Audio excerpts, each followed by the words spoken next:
Selamat pagi sahabat, Assalamualaikum warahmatullahi wabarakatuh. Solusi hukum pagi ini mau sharing diskusi tentang persoalan hukum yang sering terjadi di masyarakat. Mungkin saudara-saudaraku sekalian ada yang mengalami atau memiliki perkara hukum serupa seperti yang akan saya ceritakan ini. Kemarin saya memiliki klien ya yang datang ke kantor, kemudian bercerita, Pak, saya ini menikah sudah 3 tahun. Saya menikah secara agama dan belum pernah mencatatkan secara negara. Dari 3 tahun perkawinan, saya memiliki seorang anak laki-laki. Dan kemudian saya menguruskan akte kelahirannya. Nah, alangkah terkejutnya saya ketika di dalam akte kelahiran tersebut hanya bisa tertulis nama ibunya dan nama saya sebagai ayahnya tidak bisa tertulis di situ. Bagaimana Pak solusi hukumnya supaya saya bisa mengurus akte kelahiran anak saya dan bisa mencantumkan nama saya sebagai ayahnya di dalam akte kelahiran tersebut. Nah, persoalan ini saudara-saudaraku sering sekali terjadi di masyarakat ya. Mungkin Bapak Ibu, saudara-saudaraku sekalian juga ada yang memiliki perkara yang serupa. Baik, di momen pagi ini sebelum saya berangkat ke kantor, saya akan ulas sedikit bagaimana sih cara mengurus akte kelahiran di mana yang tertulis di akte kelahiran tersebut nama orang tua hanya dari seorang ibunya saja. Begini yang saudara-saudaraku sekalian yang saya hormati. Pertama-tama kita memiliki undang-undang perkawinan, yaitu Undang-Undang Nomor 1 Tahun 74, di mana dalam undang-undang tersebut mengatur perkawinan yang sah itu yang bagaimana. Nah, di situ ada disebutkan di pasal 2, di mana perkawinan yang sah apabila dilakukan menurut hukum masing-masing agamanya dan kepercayaannya. Tiap-tiap perkawinan dicatat menurut peraturan perundang-undangan yang berlaku. Nah, dua hal itu tidak bisa dipisahkan, saudara-saudaraku. Jadi, yang namanya perkawinan di Indonesia ini harus perkawinan yang sah menurut agama dan kemudian dicatatkan sesuai aturan yang berlaku. Nah, dari situ akan berdampak pada anak-anak. Nah, setelah perkawinan menghasilkan keturunan, di situ akan berdampak pada masalah pencatatan administrasi kependudukannya. Ya. Nah, seperti yang dialami oleh klien saya kemarin, saya mencoba menjelaskan lagi bahwasanya di dalam undang-undang perkawinan juga mengatur mengenai kedudukan anak. Ya. Nah, di situ dijelaskan bahwasanya kedudukan anak yang sah itu bagaimana, nah, begitu loh. Ya. Dia atur kalau nggak salah di pasal 42 ya, kalau nggak salah. Di situ ada pasal 42, ada pasal 43. Nah, mengenai tentang kedudukan anak yang sah. Kedudukan anak yang sah itu yang bagaimana? Kedudukan anak yang sah itu yaitu anak yang dilahirkan dari perkawinan yang sah pula. Lantas bagaimana Pak? Karena perkawinan kami dianggap tidak sah dan kami tidak bisa mengurus akte kelahiran anak saya. Nah, untuk mengurus akte kelahiran ini bisa diajukan permohonan ke pengadilan. Namanya penetapan pengesahan anak di luar kawin. Jadi perkawinan secara agama dan belum dicatatkan di catatan sipil atau secara negara itu dianggap belum sah. Nah, oleh karenanya di penetapan pengadilan nanti, di situ akan dibuktikan bahwasanya asal-usul anak tersebut berasal dari pasangan suami istri. Ya. Nah, kalau nggak salah itu diatur dalam pasal 63 dan pasal 55 ya kalau nggak salah. Nanti coba saudara-saudara buka undang-undang perkawinan ya di pasal 55 dan 63, maaf. Nah, bagaimana Pak cara mengajukan permohonannya? Nah, permohonan penetapan itu bisa dilakukan di pengadilan negeri setempat, tempat di mana saudara-saudara Bapak Ibu tinggal atau berdomisili. Ya, contohnya jika di Surabaya bisa mengajukan permohonan di Pengadilan Negeri Surabaya. Nah, permohonan tersebut nanti di dalam persidangannya itu akan membuktikan atau menjelaskan kronologis tentang perkawinan, tentang kelahiran anak, dan membuktikan bahwasanya anak tersebut adalah anak yang dihasilkan dari pasangan suami istri. Nah, bagaimana prosesnya Pak? Permohonan itu tahapannya ada beberapa. Yang pertama adalah pengajuan permohonan atau pendaftaran permohonan. Biayanya berapa Pak? Untuk biaya nanti Bapak Ibu saudara-saudara sekalian bisa langsung menanyakan perhitungan biayanya di loket pendaftaran atau informasi pengadilan negeri setempat ya. Terus apa saja berkas-berkas yang harus disediakan? Yang pertama adalah surat permohonan. Nah, surat permohonan ini berisi tentang dua hal. Yang pertama adalah penjelasan kronologis tentang perkawinan Bapak dan Ibu sebagai pasangan suami istri, kemudian kronologis tentang kelahiran putra yang dimaksud di dalam akte kelahiran tersebut. Kemudian kronologis tentang pembuatan akte kelahiran tersebut. Nah, perihal yang kedua adalah setelah menjelaskan kronologis tersebut, maka ada permintaan yang dimohonkan kepada hakim, yaitu menetapkan anak yang dimaksud adalah anak yang sah dari hasil perkawinan Bapak dan Ibu. Nah, surat permohonan ini pemohonnya siapa? Pemohonnya adalah Bapak dan Ibu. Jadi di situ ada dua orang pemohon.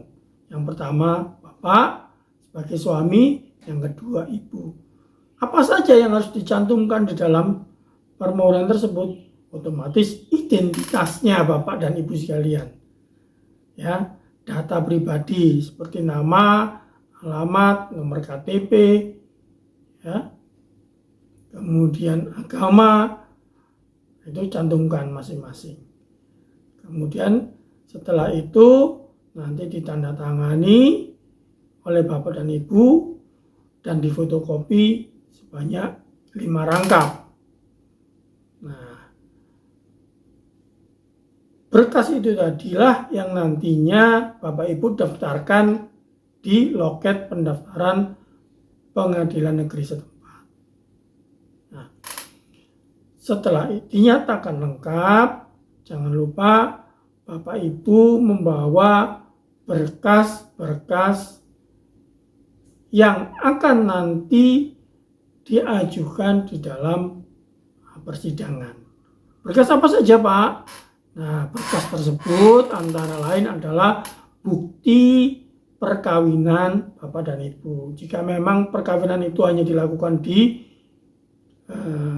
secara agama, maka berkasnya apa. Jika memang menikah di gereja, ya biasanya gereja mengeluarkan surat yang menerangkan bahwa telah terjadi perkawinan atau pernikahan bapak dan ibu. Yang kedua adalah akte kelahiran anak yang dimaksud. Jadi yang tertulis bahwasanya lahirnya hanya dari seorang ibu. Nah, yang ketiga kartu tanda penduduk, ya bapak dan ibu, jangan lupa. Yang keempat kartu keluarga. Nah, berkas-berkas tersebut masing-masing difotokopi 1 kali. Setelah itu seglingkan di kantor pos setempat. Ya. Berkas yang asli dan berkas yang sudah difotokopi dan disegling di kantor pos itu nanti akan digunakan sebagai pembuktian di persidangan. Nah, sesuai dengan pasal 55 ya, ada pembuktian. Pembuktian di persidangan itu menggunakan itu nanti. Salah satunya 4 dokumen tersebut ya. Nah, Bapak Ibu setelah mendaftar, setelah melengkapi dokumen, setelah membayar biaya pendaftaran, nanti silahkan ditunggu di rumah. Nah, pengadilan akan membuat surat panggilan yang memanggil Bapak dan Ibu untuk bersidang di waktu yang telah ditetapkan oleh pengadilan. Ya, kapan itu Pak? Biasanya waktunya kurang lebih antara pendaftaran hingga dipanggilnya untuk bersidang kurang lebih 14 hari ya, paling lama ya. Nah, nanti Bapak dan Ibu setelah menerima panggilan, surat panggilan itu namanya relas. Ya, namanya relas. Nanti setelah Bapak dan Ibu menerima surat panggilan relas tersebut, dibaca dengan teliti, tanggal berapa ya, undangan sidangnya jam berapa dan di ruangan apa. Nah, saat Bapak Ibu menghadiri persidangan tersebut, Bapak dan Ibu wajib membawa surat relas panggilan tadi, kemudian berkas-berkas dokumen asli dan fotokopi yang tadi Bapak dan Ibu sudah seglingkan di kantor pos. Ya, jadi berkas-berkas dokumen itu dibawa, surat panggilan relasnya dibawa, Bapak dan Ibu hadir di jam yang telah ditentukan oleh undangan. Ya. Tetapi, ada tetapinya, Bapak dan Ibu jangan lupa membawa 2 orang saksi.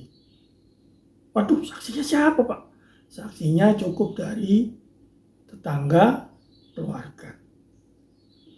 Keluarga dari suami boleh, keluarga dari istri boleh, orang tua boleh, neneknya boleh.